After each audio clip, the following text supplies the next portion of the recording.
Gloria al Señor. Gloria al Señor. Pues vamos a escuchar la palabra de Dios con nuestro hermano. ¿Cómo se llama usted? ¿Y de dónde viene? ¿De dónde viene? El hermano José Peña. Gloria al Señor. Ore usted que va a predicar.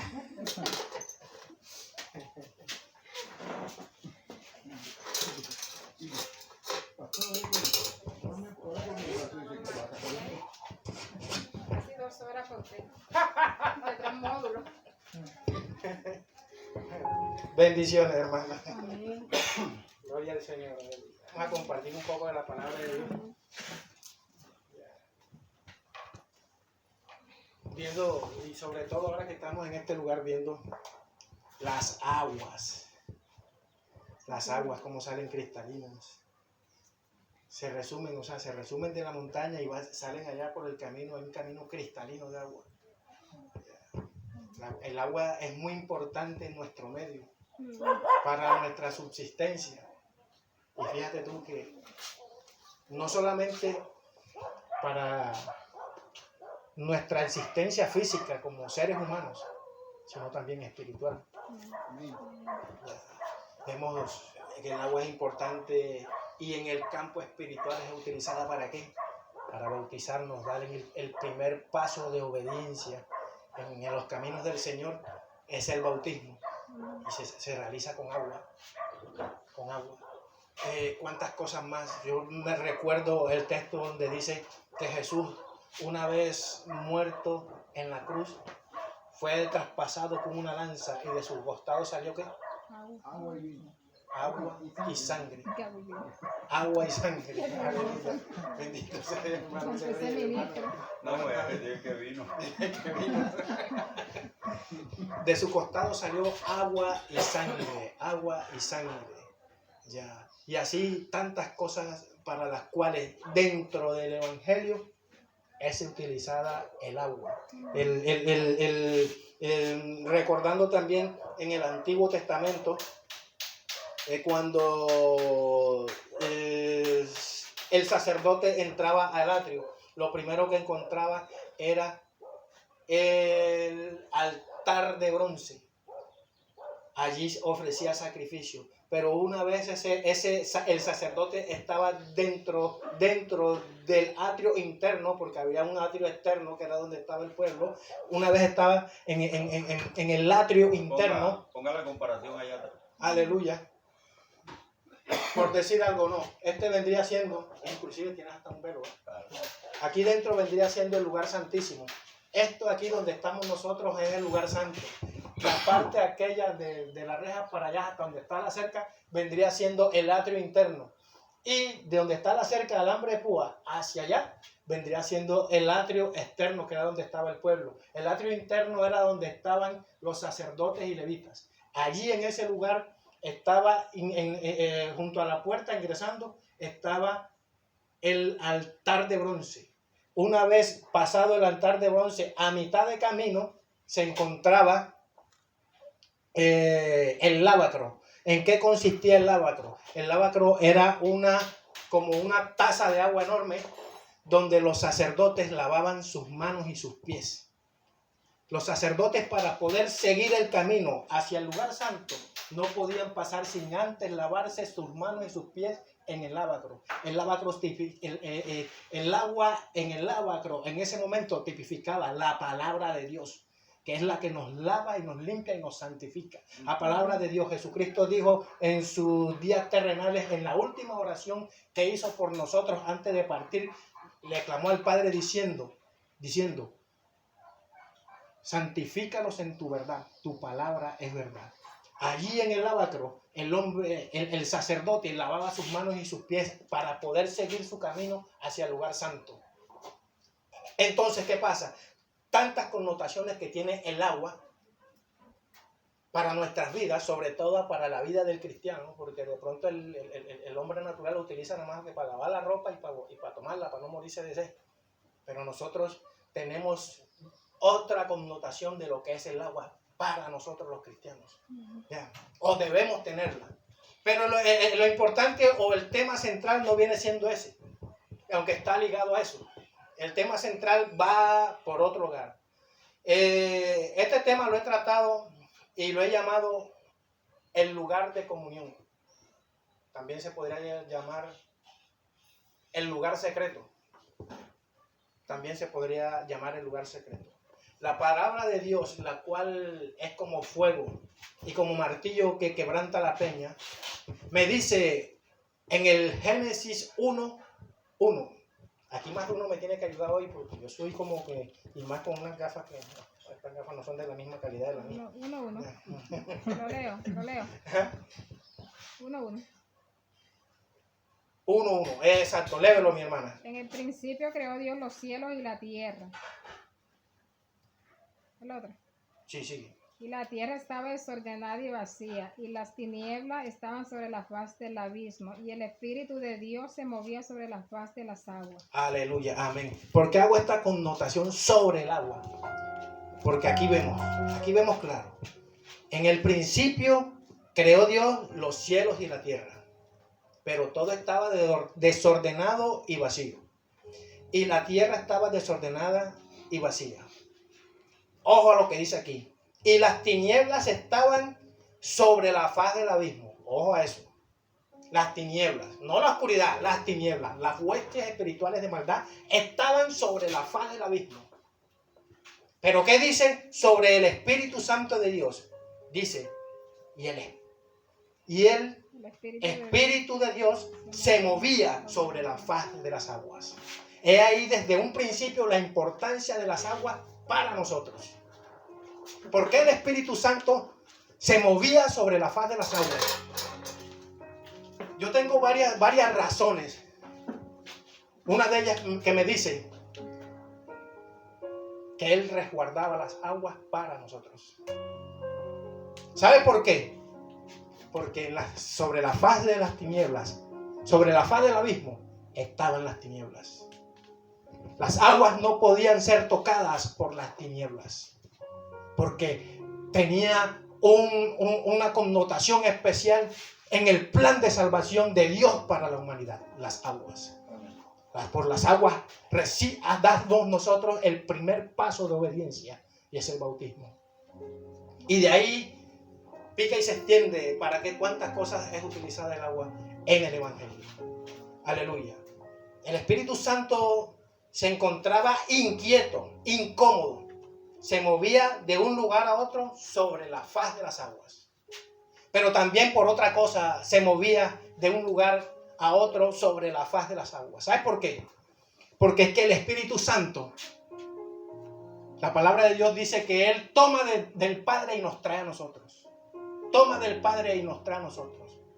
Y ya el Espíritu Santo tenía conocimiento del plan de salvación para la humanidad. Aun cuando la humanidad todavía no haya sido creada. Pero Él es antes que nosotros. Él es desde antes que nosotros. Y Él resguardaba las aguas para que no fueran tocadas para las tinieblas. En ese momento Él se movía de un lugar a otro. ¿Sabes por qué? Inquieto. Yo digo, soy capaz de decir que hasta ansioso. ¿Y sabes por qué Él estaba ansioso?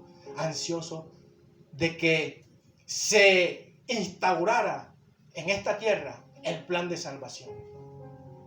Él ya lo conocía y sabía que Él tenía un lugar importante dentro de ese plan de salvación. Aleluya. Él estaba como esperando algo, el cual anhelaba. ¿Sí me entiende? Él esperaba algo, el cual Él anhelaba. Santiago 4:5. ¿Quién es el que me lo va a leer? Aleluya. Alguien con agilidad con las manos. Santiago 4:5. Yo lo tengo aquí, pero no sé si lo tenga completo. 4:5. Sí, Aleluya. ¿Qué me dice Santiago 4:5? ¿Vos pensáis que la Escritura dice, en vano el Espíritu que Él ha hecho mora en nosotros, nos anhela celosamente? Amén, aleluya. Si ve, Él estaba inquieto sobre las alas de las aguas porque esperaba a alguien a quien anhelaba. ¿A quién anhelaba Él? Nosotros. A nosotros. Y la Biblia dice que nos anhelaba celosamente.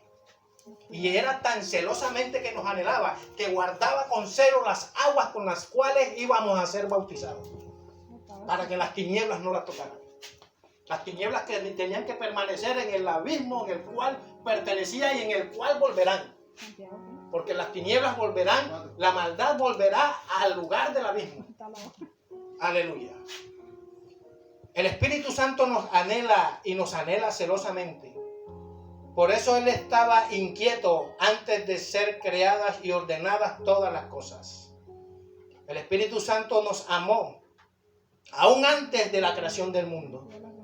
Dice en Génesis que las tinieblas se paseaban sobre la faz del abismo. El hombre rico y Lázaro y el abismo en medio de ellos. Lucas 16:26 me dice: además de todo esto, una gran cima está puesta entre nosotros y vosotros, de manera que los que quisieran pasar de aquí a vosotros no pueden, ni de allí pasar para acá. Cima significa abismo. Pero el Espíritu Santo no se paseaba sobre la faz del abismo. Las tinieblas se paseaban sobre la faz del abismo. Amén. Sino que se paseaba sobre la faz de las aguas. Aleluya. Él no solamente estaba inquieto como el bebé que está en el corral y ve que su papá entra por la puerta de la casa. Imagínate, ¿usted se acuerda usted de lo que hemos tenido hijos cuando llegábamos a la casa y uno entraba por la puerta y el bebé estaba acá?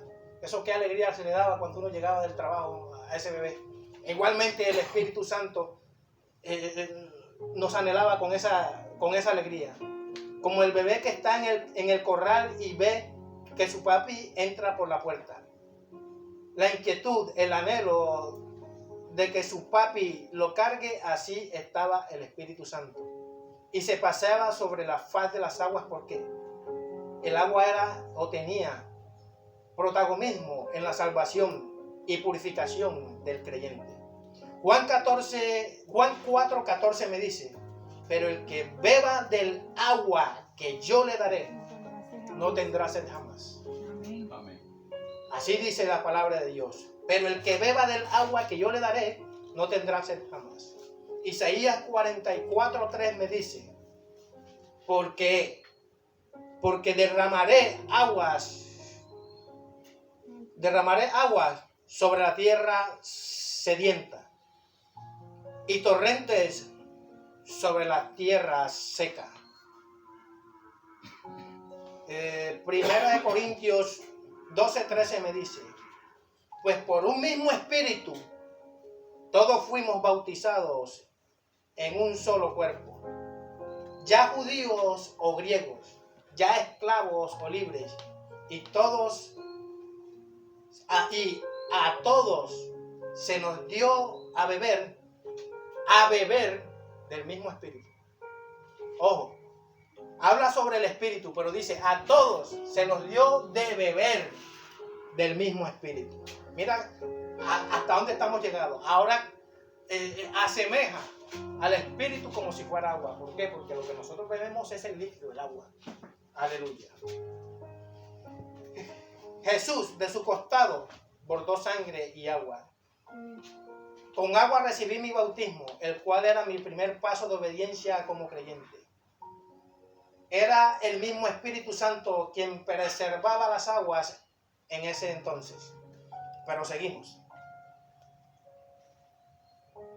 Luego de haber creado todas las cosas, entonces creó al hombre y lo creó a su imagen, conforme a su semejanza. Varón y hembra los creó. Y los puso en un lugar llamado el huerto del Edén. Y este lugar fue donde el omnipotente Dios tenía comunión con su creación. Pero más específicamente, el lugar donde tenía comunión con el hombre. La parte especial de su creación. La niña de sus ojos. En este lugar, en el huerto del Edén, Dios descendía y hablaba cara a cara con el hombre. Cara a cara con Adán. Aleluya. No con la bestia, ojo a esto. No con el reptil, sino con el hombre. Y aquí vamos a dar un poquito de garrote físico. pero yo creo que ustedes lo aguantan porque yo creo que a esto no nos toca a nosotros, digo yo acá. Esto muestra que aún desde el principio el Señor buscó, amoldó la forma de que el hombre tuviera comunión con Él y Él con el hombre. Y no porque el hombre tuviera necesidad, no porque Dios tuviera necesidad del hombre, sino porque Él sabía que el ser humano tenía necesidad de Él, de su Creador. Jesús dice en Juan 15:5, apartados, separados de mí, nada podéis hacer. Por eso Dios siempre ha buscado la forma en que nosotros tengamos comunión con Él. Porque apartados de Él no somos nada.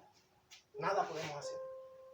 Y estando el hombre en la gloria de Dios, en el huerto del Edén, por primera vez su Creador tuvo comunión con Él. Y en la primera vez que Dios tuvo comunión con el hombre, fue para bendecirlo diciendo, Génesis 1:28, y los bendijo Dios y les dijo, fructificad y multiplicaos, llenad la tierra y sojuzgadla, y señoread en los peces del mar, en las aves de los cielos y en todas las bestias que se mueven sobre la tierra. Aleluya. Le dio la capacidad de multiplicarse y de dar fruto en su primera comunión con el hombre. Dios puso la creación entera a disposición del hombre, de Adán, y dijo, sojuzgadla, señoread sobre mi creación. En ningún momento dijo Dios que se enseñorearan ellos de ti. Amén. En ningún momento dijo el Señor que se enseñorearan las bestias de mí. En ningún momento dijo tenerlos por igual a ti. En ningún momento dijo que la bestia era igual al hombre o que el hombre era igual a la bestia. Aleluya. El hombre pervierte los principios y normas del Señor. Hoy en día el hombre quiere darle un puesto en su cama al gato, al perro, a la bestia, al ave, al reptil que tiene por mascota. Queriendo hacerlo igual a él. Aleluya. Pero lo quieren más que los hijos. Queriendo hacerlo igual a él. Y las mascotas y las bestias no son igual al hombre. Ni el hombre es igual a la bestia, porque el hombre es imagen y semejanza de su fiel creador, no de una bestia. El que tiene que estar en mi intimidad, en el lugar donde solamente entra mi esposa y yo, es la presencia de Dios, porque es igual a mí, no una bestia. En mi cama tiene que dormir mi esposa y si acaso Dios si le da la gana acostarse en medio de nosotros, porque Él es igual a mí, porque Él me hizo conforme a su semejanza. Aleluya. Hoy en día el hombre dice que el perro es el mejor amigo del hombre, desconociendo, ignorando y menospreciando la amistad del Espíritu Santo, el cual intercede por nosotros con gemidos indecibles y el cual nos anhela celosamente. ¿Será que el perro me anhela celosamente a mí? No. El gato, el loro, no. Es el Espíritu Santo que me anhela celosamente. Aleluya. Aleluya. Gloria al Señor.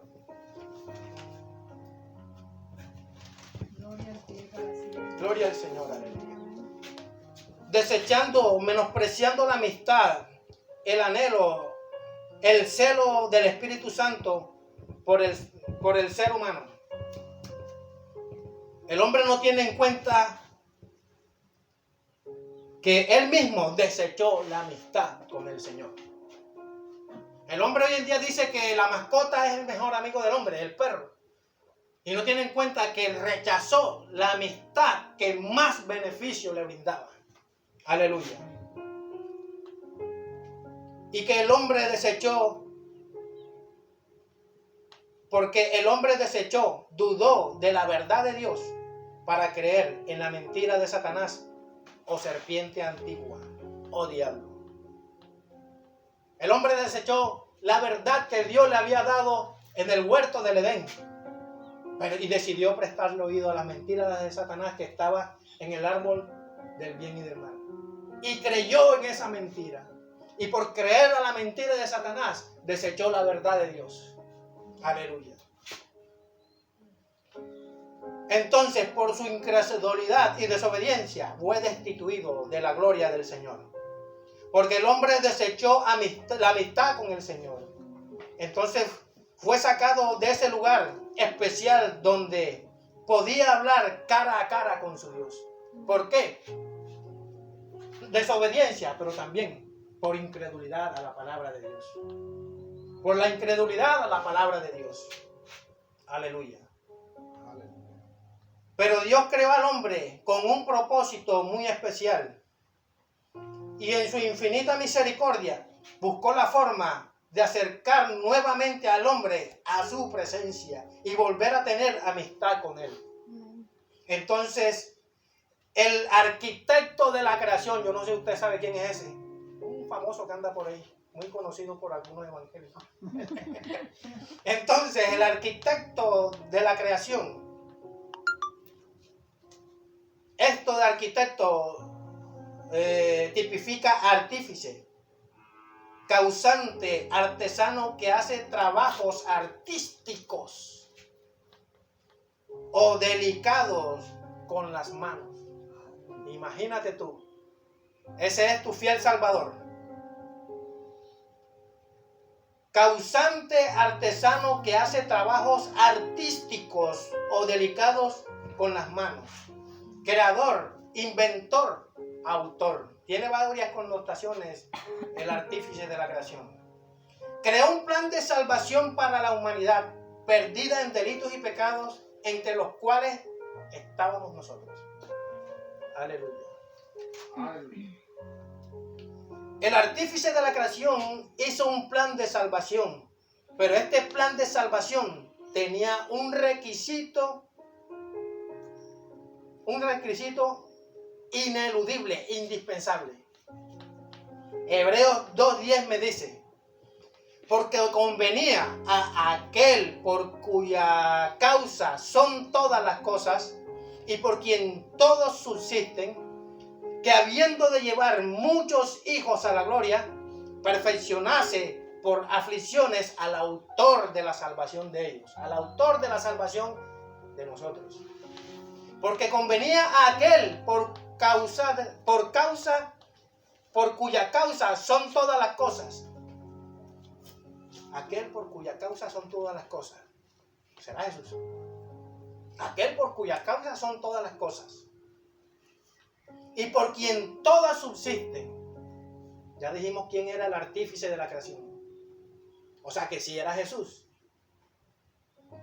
Que habiendo de llevar muchos hijos a la gloria, el mismo Jesús tenía que llevar muchos hijos a la gloria.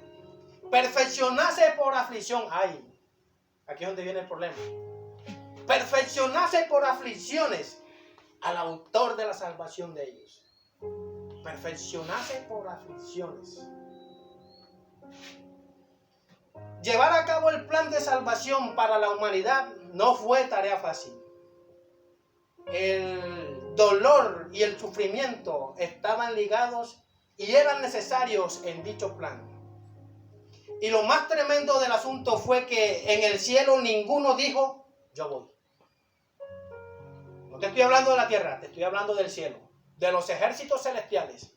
Ninguno dijo: yo voy. Apocalipsis 8:1 me dice: cuando abrió el séptimo sello, se hizo silencio en el cielo como por media hora.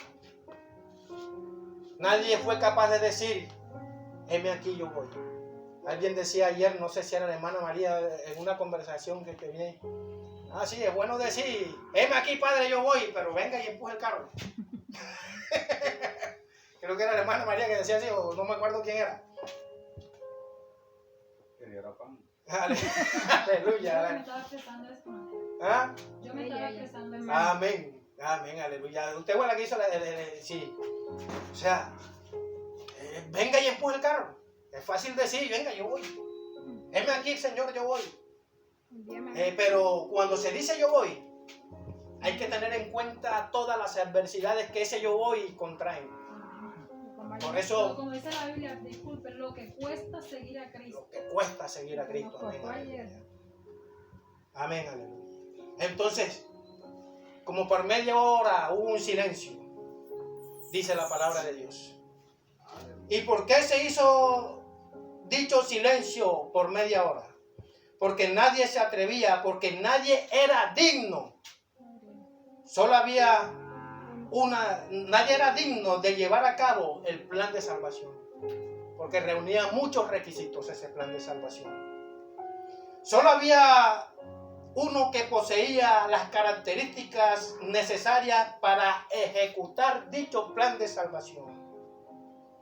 Isaías profetizó sobre este que tenía la autoridad, el poder, la capacidad para ejecutar el plan de salvación. Isaías 53:3 habla sobre él diciendo: despreciado y desechado entre los hombres, varón de dolores, experimentado en quebranto.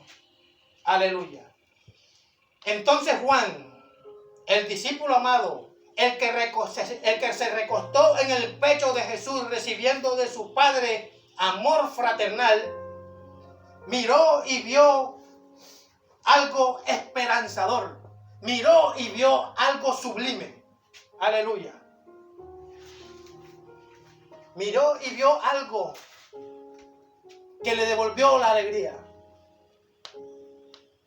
Apocalipsis 5:12, creo que es el que nos refiere. Surgió una esperanza viva que estaba dispuesta a establecer el plan de salvación. Hay una oración que dice: dejaste el trono para mostrarnos la luz, de tu trono a la cruz, y mi deuda pagar, de la cruz a morir, de la muerte a tu trono, a tu nombre yo levantaré. Todos sabemos de quién habla esa alabanza, ¿verdad? Aleluya. El artífice de la creación estaba allí, el autor y consumador de todo cuanto existe, pero también el autor de la salvación. Ojo, el que creó e inventó el plan de salvación estaba allí. Aleluya. 5. Y como autor de dicha salvación, 5:12. conocías todos sus requisitos. Como él mismo se inventó el plan de salvación, conocía todos sus requisitos. Aleluya. Pero este era conocido como el león de la tribu de Judá, poderoso en batalla. Este no le tenía miedo a la muerte. Este conocía los requisitos del plan de salvación, que necesitaba que el que ejecutara el plan de salvación tenía que ser sufrido, que tenía que tener muerte y muerte de cruz. Y él no le tuvo miedo a ese plan de salvación que él mismo estableció. Este no le tenía miedo a la muerte. ¿Dónde está, oh muerte, tu aguijón, oh sepulcro, tu victoria? Apocalipsis 5, del 6 al 7 me dice: y miré y vi que en medio del trono y de los 4 seres vivientes y en medio de los ancianos estaba en pie un cordero como inmolado y pasaba. Él es santo, aleluya. Gloria a Dios. Él es santo, aleluya. Él es santo.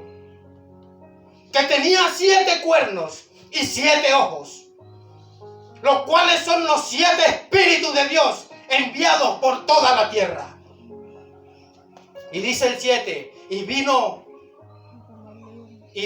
y tomó el libro de la mano derecha del que estaba sentado en el trono. Aleluya. Por eso y por muchas cosas más, Jesús es el fiador del nuevo pacto.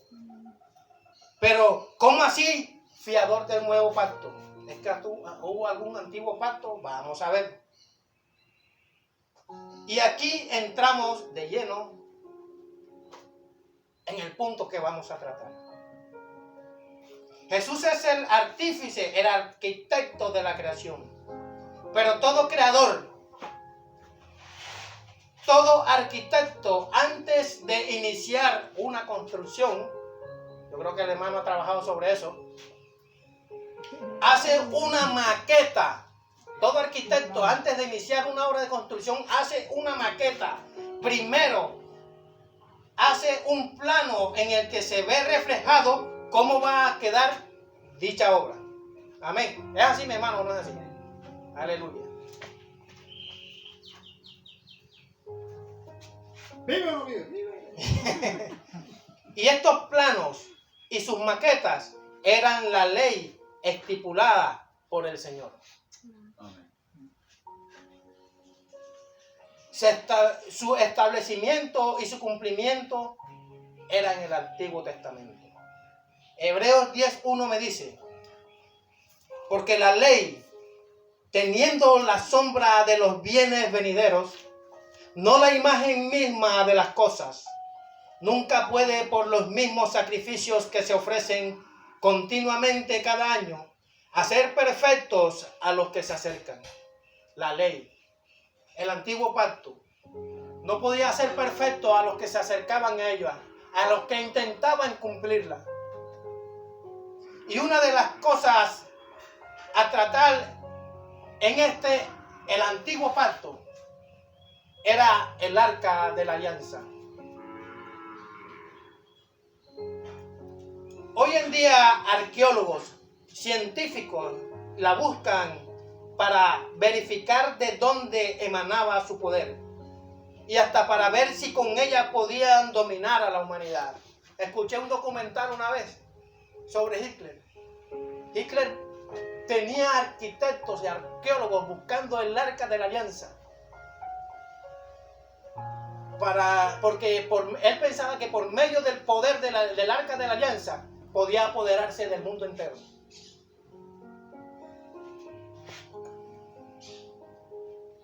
Pero en sí, ¿qué es el arca? Descripción. El arca de la alianza se encontraba en el lugar más recóndito e interno del tabernáculo de Moisés. Ya hablamos. Este podía ser el lugar más recóndito del tabernáculo que Dios le dio específicamente a Moisés para que hiciera. El tabernáculo interior estaba conformado por 3 partes: atrio, donde estaban los levitas y sacerdotes; lugar santo, lugar donde entraban solamente los sacerdotes; lugar santísimo, lugar donde solamente el sumo sacerdote podría entrar una vez al año para hacer expiación por los pecados. Y allí en el lugar santísimo se encontraba el arca de la alianza. Dicha arca era de madera de acacia. Ojo a esto, no era cualquier madera. El arca de la alianza estaba fabricado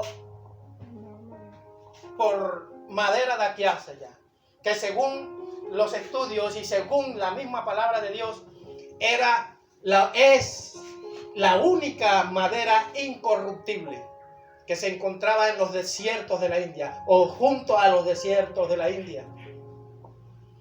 Entonces el arca estaba hecho por una madera llamada acacia, que era incorruptible.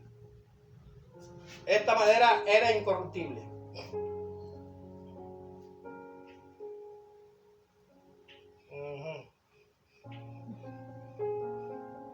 Estaba recubierta de oro puro.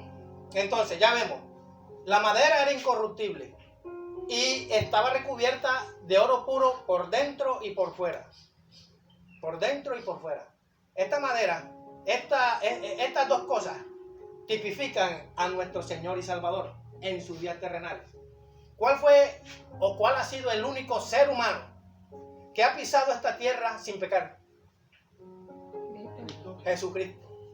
Estaba hecho de esta manera, de esta misma madera, pero no pecó. La Biblia dice que él fue tentado en todo, pero sin pecar.